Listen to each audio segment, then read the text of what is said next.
اور اس کے بعد صاد بھی مد لازم حرفی مخفف، یہ بھی 6 حرکات تک کی جائیں گی۔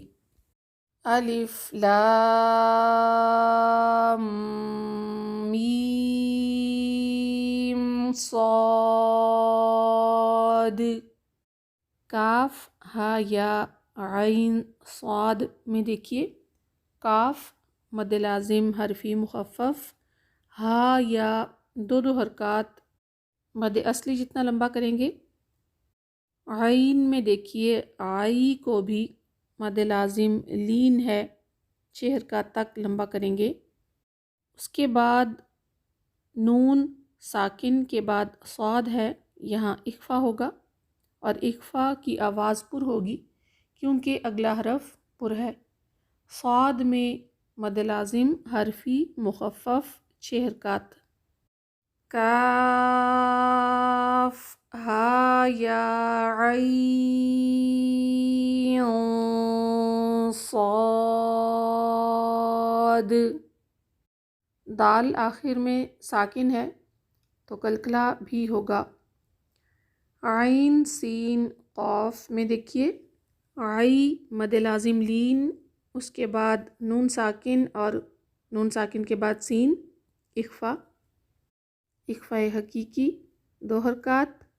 سین میں مد لازم حرفی مخفف، سین کے بعد پھر دیکھیے نون ساکن آتا ہے کھول کر لکھنے پر، نون ساکن کے بعد قاف ہے، پھر اخفا اور اس کے بعد قاف میں مد لازم حرفی مخفف۔ پہلا اخفا باریک ہوگا، دوسرا اخفا پر ہوگا اور اینڈ پر قاف میں فا کا ہمس بھی سنائی دینا چاہیے۔ عین سین قاف۔ حروف مقطعات کی اچھی طرح پریکٹس کرنی چاہیے، اس لیے کہ کلمات قرآنیہ اکثر لوگ پڑھ لیتے ہیں لیکن حروف مقطعات پڑھنے میں غلطی کرتے ہیں۔